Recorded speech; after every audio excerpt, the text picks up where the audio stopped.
Israel has a day after problem. General David Petraeus writes last June that Israel shouldn't seek regime change, that Israel's war of regime change is repeating America's mistakes in Afghanistan and Iraq. He says two things. One, that Israel is operating without a plan for a new governing structure after they defeat Hamas. And two, that Israel is not building enough relations with the local Palestinian people, and as a result, Israel is going to have to keep going back to cleared out territories. There's really two problems with General Petraeus' commentary, and it's commentary that I think most people believe. And the first is that there's nobody to own the responsibility of this territory other than extremist groups. Israel does not want to rule or own Gaza.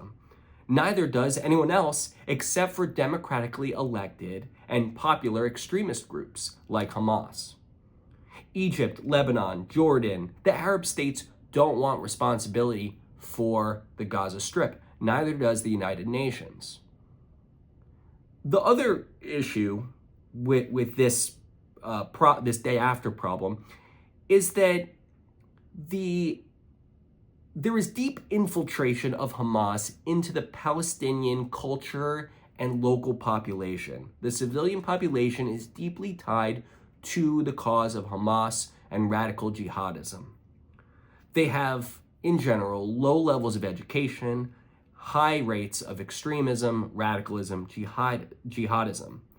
They're deeply indoctrinated from a young age. And after decades of this, the average person in the Gaza Strip is deeply radicalized and deeply ideological. The best example of this is the tunnel system that is so embedded into the civilian homes and population.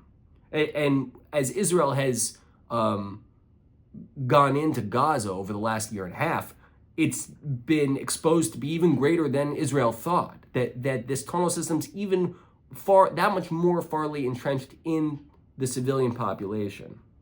Hamas is a death cult, and it's a death cult that is deeply popular with the Palestinians. The day after problem exists for the Israelis, and it also exists for the Palestinians and the world community. Until everyone can figure out what comes next, there's going to continue to be war. Even with this ceasefire, we need to figure out what the governing structure of Gaza is after Hamas leaves, after Hamas is defeated.